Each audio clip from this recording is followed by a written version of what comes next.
Captaincy is about making right decision whether on the field और of the field, इसलिए मैं country delight पर भरोसा करता हूँ। They deliver 100% pure buffalo milk to my doorstep by 7 AM. Don't just enjoy our matches, enjoy village fresh buffalo milk too.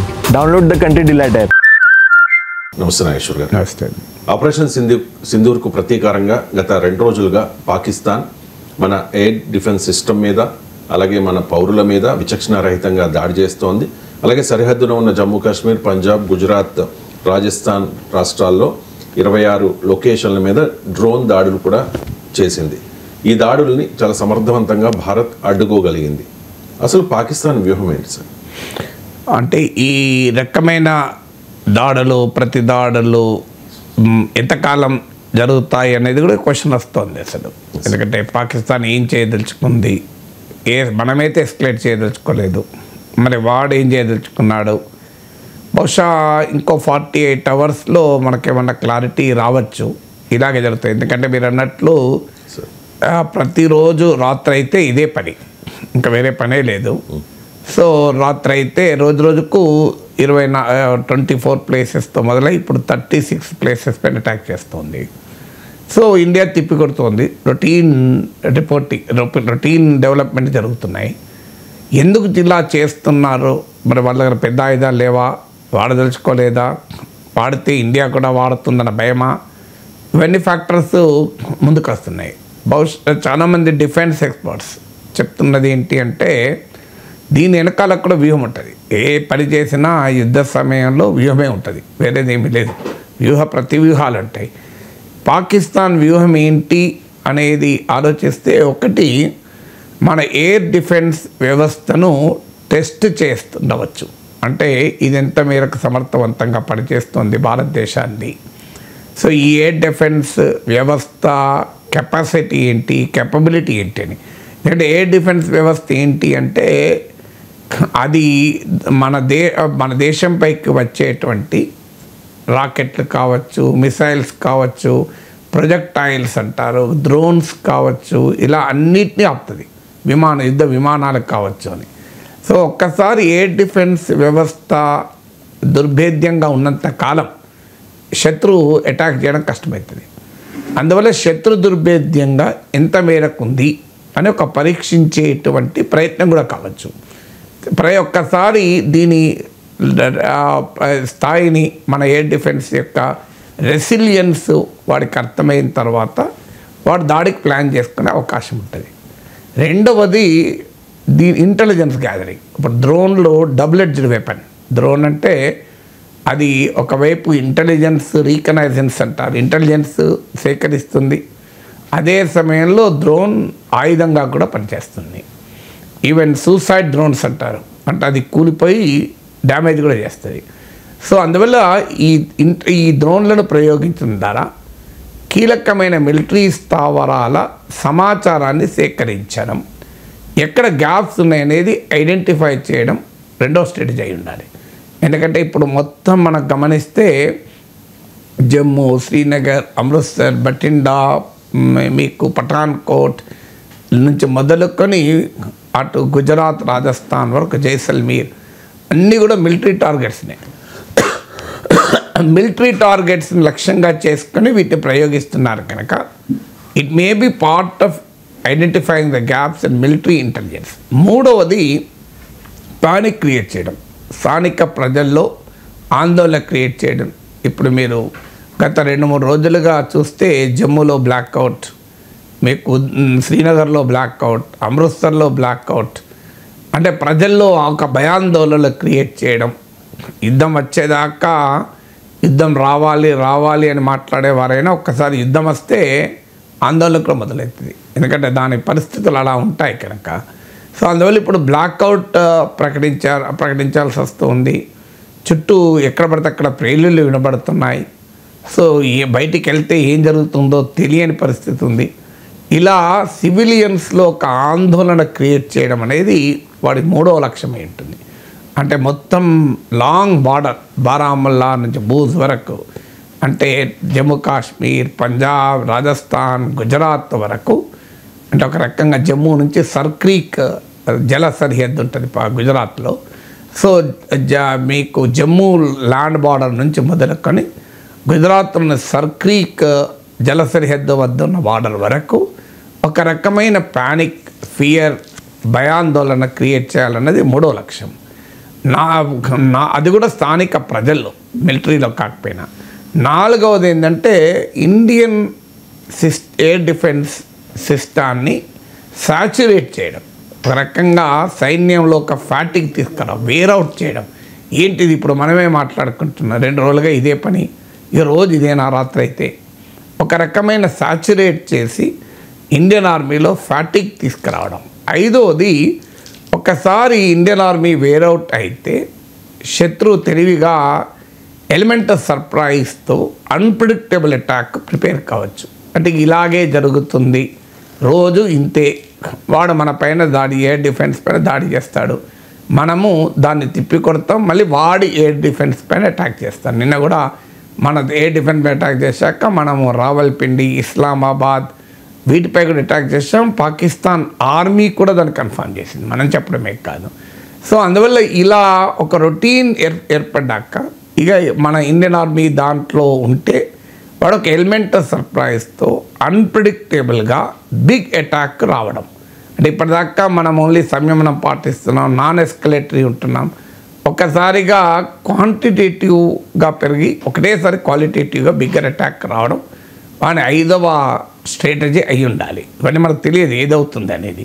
ఎందుకంటే ఇలాంటి యుద్ధం సమయంలో అన్ని ఆప్షన్స్ను ప్రభుత్వము, మిలిటరీ వ్యవస్థ, సెక్యూరిటీ వ్యవస్థ ఆలోచిస్తుంది, దేన్ని రూల్ అవుట్ చేయదు. ఇక 6వది వాడి డొమెస్టిక్ కాన్స్టిట్యున్సీని సంతృప్తిపరచడం. యుద్ధం అనేది ఆర్మీ జరిపిన, ప్రజలు, పాలిటిక్స్ ఇవన్నీ ఉంటాయి. అందువల్ల ఎంత పాకిస్తాన్ లాంటి మిలిటరీ స్టేట్ అయినా వాడు ప్రజలకు జవాబుదారీగా ఉంటాడు, తన సైనిక బలగాల మొరాల్ను పెంచుకోవాల్సి ఉంటుంది. అందువల్ల మేము ఇప్పుడు మనకు ఈ ఇష్యూ వచ్చినప్పుడు ఏమొచ్చింది చర్చ, అసలు 4 రోజుల వరకు కూడా పాకిస్తాన్ యుద్ధాన్ని భరించలేదు అని వచ్చింది. ఈ వార్తలు సహజంగానే పాకిస్తాన్ ఆర్మ్ ఫోర్సెస్ యొక్క స్థైర్యాన్ని దెబ్బతీశాయి. సో ఇది ఒక రకంగా పాకిస్తాన్ ఆర్మీ చాలా రోజుల వరకు కూడా పోరాడగలుగుతుంది అనేటువంటి ఒక మొరాల్ బూస్టర్గా, అంటే ఆర్మీ ఈజ్ రియాక్టింగ్, మనం ఇండియాను ఎదుర్కొంటున్నాం అనేటువంటి ఒక మొరాల్ బూస్టింగ్గా కూడా ఉండవచ్చు. ఇది 6వది. 7వది అక్కడ డొమెస్టిక్ కాన్స్టిట్యున్సీని సాటిస్ఫై చేయడం. అంటే భారత వ్యతిరేక స్వభావం కలిగిన పాకిస్తాన్లోని వివిధ వర్గాలను సంతృప్తిపరచడం. చూడు, మేము మన ప్రభుత్వం కూడా ఊరుకోవడం లేదు, మన ఆర్మీ కూడా ఊరుకోవడం లేదు, భారీగా దాడి చేస్తాం. ఇప్పుడు మన దేశంలో ఎలాంటి ఎమోషన్స్ అయితే ఉన్నాయో పాకిస్తాన్లో కూడా వాడికి అనుకూలంగా ఎమోషన్స్ ఉంటాయి. అక్కడ ఫెయిల్ అయితే తీవ్రమైన ప్రతికూలత కూడా ఉంటుంది. ఇప్పుడు మన వ్యవస్థ కూడా ఇక్కడ ఫెయిల్ అయితే మన ప్రజల్లో కూడా భావోద్వేగం వస్తుంది, ఏంటి ఇంత ఎందుకు ఫెయిల్ అయ్యామని. సో అందువల్ల మన ఫెయిల్ కావడం లేదు కనుక, మన వ్యవస్థ హీరోయిక్గా పనిచేస్తోంది కనుక మన ప్రజలు ఒక రకమైన భావోద్వేగంతో ఉన్నారు. అదే నీకు ఫెయిల్ అయితే మరో రకమైన భావోద్వేగం వస్తుంది. అందువల్ల పాకిస్తాన్లో కూడా జరుగుతుంది కనుక డొమెస్టిక్ కాన్స్టిట్యున్సీని సంతృప్తిపరచడం కూడా వాడి లక్ష్యం అయి ఉండాలి. ఇది 7th. 8th ఏంటంటే మీకు ఇంటర్నేషనల్గా కూడా ప్రెషర్ పట్టుకురావాలి. అంటే ఈ ఘర్షణలు కొనసాగుతున్న కొద్దీ ప్రపంచంలో చలనం మొదలవుతుంది. ఇది తొందరగా ఆపాలి, ఇది ఎక్కడికి పోతుంది, సౌత్ ఏషియా ఇది న్యూక్లియర్ ఫ్లాష్ పాయింట్ కదా, అణ్వాయుధాలు వాడకానికి పోతుందా అని మీరు గమనించండి. ఇప్పటికే మార్క్ రూబియో ఇండియన్ ఫారిన్ మినిస్టర్తో, పాకిస్తాన్ ప్రైమ్ మినిస్టర్తో మాట్లాడాడు. చాలా దేశాలు రియాక్ట్ అవుతున్నాయి. సో కాలం గడుస్తున్న కొద్దీ ప్రపంచ దేశాల నుంచి ఒత్తిడి పెరిగి ఎవరో ఒకరు మీడియేట్ చేసి ఈ పరిస్థితులు ఆపుతారనేది పాక్ రాజకీయ వ్యవస్థ, పాక్ ఆర్మీ లక్ష్యం కావచ్చు. ఎందుకంటే గత చరిత్ర అంతా చూసిన కార్గిల్ వార్ కానీ, ఈవెన్ పార్లమెంట్ పైన అటాక్ కానీ, ప్రతిసారి పాకిస్తాన్ అమెరికాను ఆశ్రయించింది. ఈసారి కూడా పహల్గామ్ అటాక్ జరిగి ఆపరేషన్ సింధూర్ జరగకముందు కూడా యునైటెడ్ అరబ్ ఎమిరేట్స్ కోరింది మీరు ఇన్వాల్వ్ కండి అని. సో ఇలా తనకు పాకిస్తాన్కి ఇప్పుడు ప్రపంచంలో సపోర్ట్ లేదు. చైనా, అజర్బైజాన్, తుర్కీ వరకు కొంత సానుకూలంగా ఉన్న అవి కూడా మెటీరియల్గా సపోర్ట్ చేయడం లేదు పెద్దగా, ఓన్లీ మా సానుకూలంగా ఉన్నాయి. అందువల్ల తనకు అనుకూలంగా ప్రపంచంలో సానుకూలత తెచ్చుకోవడం ఒక లక్ష్యమైతే, అసలు ఈ జోక్యం చేసుకొని దీన్ని ఆపడం. ఇప్పుడు పాకిస్తాన్ ఆర్మీ మొదలుపెట్టింది పహల్గాం దాడుల ద్వారా, ఇండియా రియాక్ట్ అవుతుంది, ఇండియా క్లియర్ మెసేజ్ ఇచ్చింది, మేము ఊరుకునే ప్రసక్తే లేదు అని. మనం అమెరికా నుంచి మొదలుకొని అందరికీ చెప్తున్నాం, ఏ కంట్రీ వాడొచ్చినా చెప్తున్నాం మేము చేసేది ఇంతే అని. సో అందువల్ల ఇప్పుడు వాడికి మార్గం ఏంటి? ఈ వాంట్స్ అన్ ఆనరబుల్ ఎగ్జిట్. పాకిస్తాన్ ఆర్మీ ఆ ఆనరబుల్ ఎగ్జిట్ కావాలి అంటే ప్రపంచంలో ఎవడో ఒకడు సహకరించాలి. ఆ సహకరించడానికి సమయం కావాలి. సో అందువల్ల టకాటక్ పెద్ద ఎత్తున యుద్ధం జరిగితే కన్నా ఇది లాంగ్ అవుతున్న కొద్దీ ప్రపంచంలో కూడా ప్యానిక్ పెరిగి ఆపే అవకాశం ఉంటుందని. అందువల్ల అదొక డిప్లొమాటిక్ స్ట్రాటజీలో భాగంగా కూడా దీన్ని ప్రొలాంగ్ చేస్తున్న సూచనలు కనబడుతున్నాయి. 9వది ఏంటి అంటే, ఇండియా ఏదైనా మిస్టేక్ చేయకపోతుందా, దాన్ని మనం ఎక్స్ప్లాయిట్ చేసుకోవచ్చు అని. ఇప్పుడు మనకు రిపోర్ట్స్ కూడా వస్తున్నాయి, సివిలియన్ ప్లేన్ను ముందు పెట్టి డ్రోన్లు వస్తున్నాయి. మొదలొక్కటి Saudi Arabian plane, civilian plane, దాన్ని ముందు పెట్టి వెనకాల డ్రోన్స్ వచ్చాయి, దాన్ని ముందు వెళ్తుంటే. నిన్న పాకిస్తాన్ సివిలియన్ ప్లేన్, దాని వెనకాల ఈ డ్రోన్లు ఇవి వస్తున్నాయి. సో దీనివల్ల ఏమవుతుందంటే, మనం పొరపాటున ఏదైనా ఇప్పుడు గగనతలంలో వచ్చేటువంటి అది యుద్ధ విమానమా, ప్యాసింజర్ విమానమా, అది ఈ క్వశ్చన్ వస్తుంది. ఎందుకంటే అల్టిమేట్గా ఇదంతా టెక్నాలజీ, ఏదో ఒక మిస్టేక్ జరిగే అవకాశం ఉంటుంది. ప్రపంచంలో చాలాసార్లు జరిగాయి కూడా. అంటే మిలిటరీ విమానం అనుకొని ప్యాసింజర్ విమానాల్ని కొట్టిపడేసిన సందర్భాలు చాలా ఉంటాయి మనకు. ఇది ప్రతి యుద్ధంలో జరుగుతుంది. మిలిటరీ టార్గెట్ అనుకొని సివిలియన్ టార్గెట్ను కొట్టడము, మిలిటరీ ప్లేన్ అని భ్రమపడి ప్యాసింజర్ ప్లేన్ని కొట్టడము జరుగుతుంటుంది. యుద్ధ భూమిలో బ్యాటిల్ ఫీల్డ్ జరుగుతుంది. ఇది జరిగినప్పుడు ఏమవుతుందంటే, అది కారణం ఏదైనా పొరపాటున జరిగితే మనం సారీ చెప్పచ్చు, పొరపాటు అయింది అనొచ్చు, పాకిస్తాన్ వల్లనే జరిగింది, వాడు ఈ సివిలియన్ షీల్డ్ పెట్టుకొని వస్తున్నాడు, మనం ఎన్నన్నా చెప్పచ్చు. కానీ అనుకోనిదే జరిగింది అనుకుందాం. ఆ ప్యాసింజర్ ప్లేన్ అటాక్ అయ్యి 200 మంది చనిపోయారనుకోండి, అందులో ప్రపంచ దేశాలకు చెందిన వాళ్ళు ఉంటారనుకోండి, ఇండియా పైన మామూలు ప్రెషర్ ఉండదు. సో అది కూడా పాకిస్తాన్ లక్ష్యం. అంటే మనను డిలే చేస్తున్న కొద్దీ మనం ఎక్కడో ఒక చోట భారతదేశం పొరపాటు చేస్తుందేమో, ఆ పొరపాటును తాను ఎక్స్ప్లాయిట్ చేసుకుని భారత్ వ్యతిరేకంగా ప్రపంచ ప్రజాభిప్రాయాన్ని క్రియేట్ చేయాలి అన్నది వాడి దుర్మార్గంలో భాగం కావచ్చు. 10వది ఏంటంటే ఎస్కలేషన్. అంటే వాడు కోరుకునేది ఏంటి? పాకిస్తాన్ ఇప్పుడు ప్రపంచం ముందు మనము ఇది war is not just war and battlefield, war is fought in perception, war is fought in public opinion creation, war is fought in diplomacy, war is fought in propaganda. యుద్ధం అనేది కేవలము యుద్ధ భూమిలోనే జరగదు. యుద్ధం అనేది భావాలను క్రియేట్ చేయడంలో జరుగుతుంది, ప్రజాభిప్రాయ నిర్మాణంలో జరుగుతుంది, దౌత్యంలో జరుగుతుంది. అందువల్ల ప్రతి వార్లో పర్సెప్షన్ వార్ ఉంటుంది, ప్రాపగండా వార్ ఉంటుంది. ఇప్పుడు ఈ పర్సెప్షన్ వారు మన బ్యాటిల్ ఫీల్డ్ వార్లోనే కాదు పాకిస్తాన్ పైన పైచేయి సాధించింది, పర్సెప్షన్ వారు ప్రాపగండా వార్లో కూడా మనం పైచేయి సాధించాం. ఇలా ప్రపంచం అంతా భారత్ వాదనను కన్విన్స్ అవుతోంది. ఈవెన్ ఇస్లామిక్ కంట్రీస్ కూడా కన్విన్స్ అవుతున్నాయి.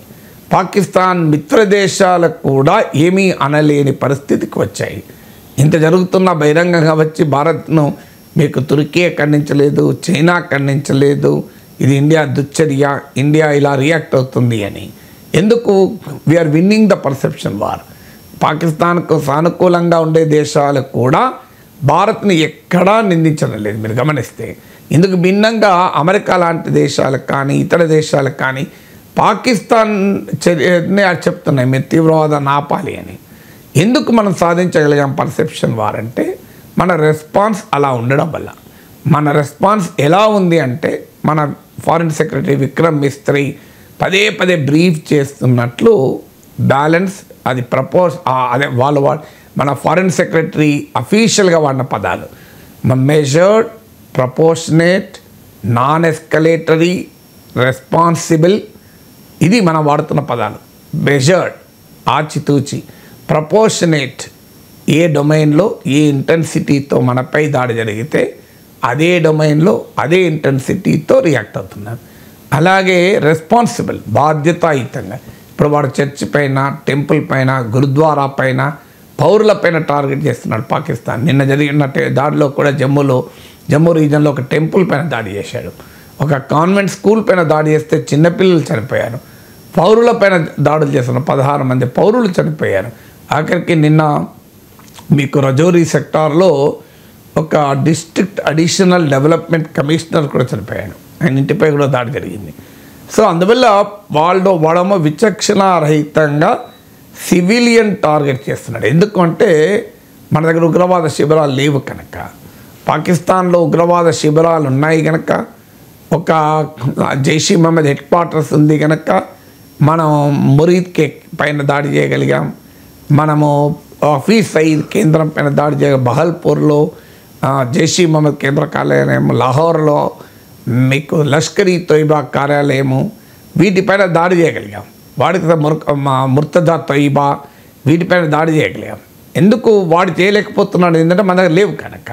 అందువల్ల మన మిలిటరీ టార్గెట్స్ పైన దాడి చేస్తున్నాడు, మన సివిలియన్ టార్గెట్స్ పైన దాడి చేస్తున్నాడు. మరీ ముఖ్యంగా భారతదేశంలో మతపరమైన విభజన తేవాలి అంటే వాడు ఏ మత అస్తిత్వం ఆధారంగానే అసీం మునీర్ మాట్లాడాడో, ఏ మత అస్తిత్వం ఆధారంగా పహల్గామ్లో మతం పేరడిగి అటాక్ చేశాడో అదే స్ట్రాటజీ కొనసాగిస్తున్నాడు. ఇందుకు భిన్నంగా మనం దీన్ని ఒక సెక్యులర్ వార్గా ప్రజెంట్ చేస్తున్నాం. అందుకు ఉదాహరణే మనం ఎంచుకున్న ఆఫీసర్స్ కూడా colonel Sofiya Qureshi, colonel wing commander Vyomika Singh. అది ఏం తెలియజేస్తుంది? అది ఏదో యాక్సిడెంటల్గా జరగలేదు. ఇండియన్ ఆర్మీలో సోఫియా ఖురేషీ కాక ఇంకెవరు మాట్లాడే వాళ్ళు లేక కాదు, అంతకన్నా బ్రహ్మాండంగా మాట్లాడే వాళ్ళు ఉండరా.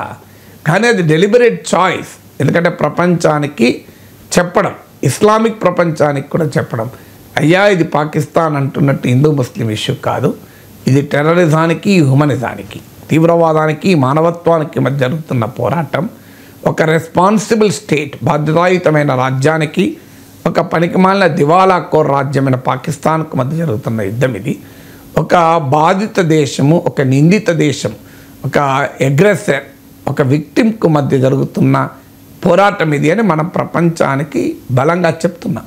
అందుకే ఇస్లామిక్ కంట్రీస్ కూడా ఎవరు రియాక్ట్ అవుతలేరు. మీరు గమనిస్తే ఇండియాలో అది ప్రభుత్వం వైఖరి ఒక రకంగా ఉంటే, ప్రభుత్వాన్ని సమర్థించే ఇకోసిస్టమ్ వైఖరి ఇంకో రకంగా ఉంది. చాలా పెద్ద ఎత్తున మతపరమైన విద్వేషాలని రగిలించే రీతిలో జరుగుతోంది. పాకిస్తాన్ కోరుకునేది అదే.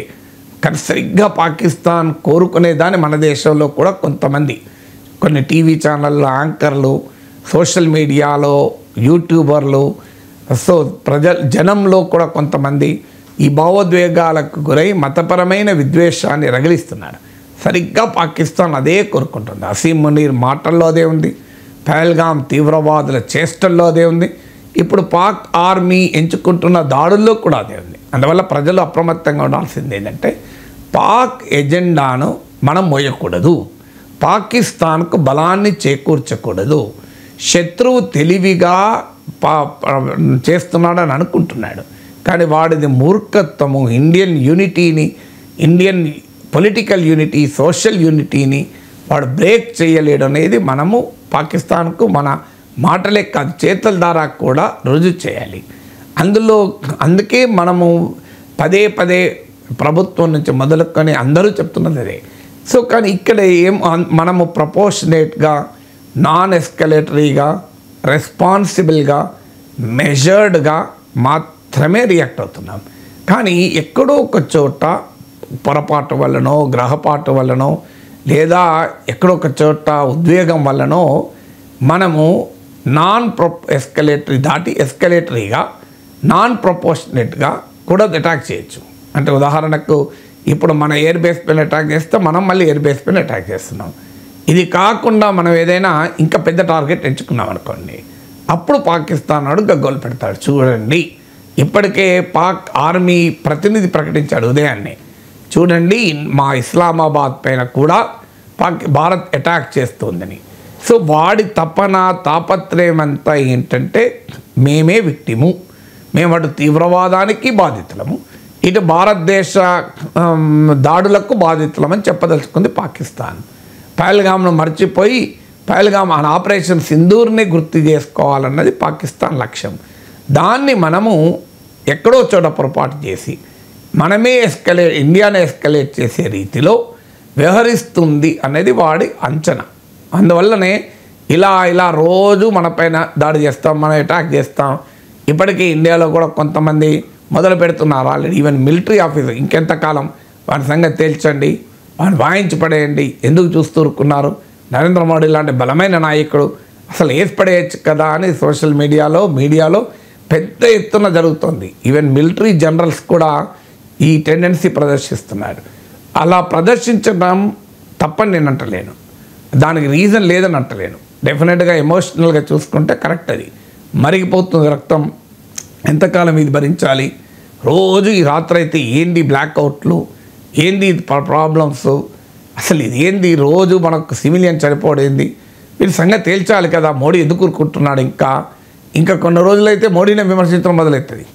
ఇప్పటిదాకా మోడీని పొగిడిన ఇకో సిస్టమే మోడీని విమర్శించే ప్రమాదం కూడా ఉంది. కానీ నరేంద్ర మోడీ దేశ ప్రధాని, కేవలం ఒక రాజకీయ నాయకుడు కాదు. ఈ heads the Indian security establishment, అంటే భారతదేశ భద్రత, రక్షణ, ఈ వ్యవస్థలన్నిటికీ రాజకీయ నాయకత్వంలో ఉన్నవాడు. అందువల్ల ప్రభుత్వం ఆలోచిస్తుంది ప్రతిదాన్ని. ప్రభుత్వం తొందరపడదు ఎప్పుడు. ప్రభుత్వం అనేది ఒక వ్యవస్థ, వ్యక్తి కాదు. సో ఆ వ్యవస్థ అన్ని రకాలుగా ఆలోచించి ఈ measured, proportionate, non escalatory, responsible reaction మాత్రం ఇస్తుంది. కానీ ఎక్కడో ఒక చోట పబ్లిక్ ప్రెషర్ వల్లనో, నేను ఇంతకుముందు చెప్పినట్లు మోడీని పొగుడుతున్న వాళ్ళే రేపు మోడీని ఇంకెంతకాలం వాడిని వేసిపడేయండి అనే మొదలవుతుంది. ఆల్రెడీ స్టార్ట్ అయింది మీకు. ఈ పబ్లిక్ ప్రెషర్లో ఎక్కడైనా ఇండియా దారి తప్పకపోతుందా, అతిగా వ్యవహరించకపోతుందా? ఒక్కసారి ఇండియా అతిగా వ్యవహరిస్తే ఇక పాకిస్తాన్ ప్రపంచం అంతా చాటి చెప్తుంది, చూడండి మా పైన ఎంత దాడి చేశారు. అందువల్ల ఇండియాను డిప్లొమాటిక్గా ఎంబరాసింగ్ పొజిషన్లో పెట్టాలి. ఇండియాను ఇప్పుడు తాను ఐసోలేట్ అవుతున్న సమయంలో భారతే అగ్రెసర్గా చూపాలి అన్నది పాకిస్తాన్ లక్ష్యం. అందులో బహుశా ఈ 10 అంటే వాట్ ఐ గ్యాదర్ రకరకాల రక్షణ రంగ నిపుణులు, strategic affairs experts, top experts రోజు రాస్తున్నారు, మాట్లాడుతున్నారు. అందువల్ల దీనిపైన మనం వాట్సాప్లో, సోషల్ మీడియాలో వచ్చే అంశాలు, ఈవెన్ స్థానిక మీడియాలో తెలిసి తెలియని వాళ్ళు చేస్తున్న విశ్లేషణలపైన ఆధారపడకూడదు. ఈ రంగంలో చాలా నిపుణులు ఉన్నారు. ఆ నిపుణులు రోజు జాతీయ మీడియాలో మాట్లాడుతున్నారు, పత్రికల్లో రాస్తున్నారు. సో వారు చేస్తున్న విశ్లేషణలు, అంటే వారికి ఉన్న చరిత్ర, వారు మాట్లాడుతున్న దానికి ఉన్న హిస్టారికల్గా వారు ఉన్న వెయిటేజ్, వాటిని ఆధారంగా చేసుకొని మనం సమరైజ్ చేస్తే నాకు కనిపిస్తున్న ఈ 10 కారణాలు ఉన్నాయి. బహుశా ఈ 10 కారణాల్లో తేలుతుంది. ఇంకో 48 గంటలు బహుశా పట్టవచ్చు. 48-72 అవర్స్లో ఇది తగ్గుతుందా, పెరుగుతుందా? 2 పాసిబిలిటీస్ ఉన్నాయి. ఒకటి సబ్సైడ్ కావచ్చు, రెండోది మరింతగా ఎస్కలేట్ కావచ్చు. ఈ 10 ఫ్యాక్టర్స్ ఏది ఎలా ప్లే అవుతాయి అనే దాని ఆధారంగా ది కోర్స్ ఆఫ్ యాక్షన్ ఉంటుంది. అందుకే మనకు మరింత స్పష్టత రావాలి అంటే అట్లీస్ట్ 48 అవర్స్ అయినా వెయిట్ చేయాలి.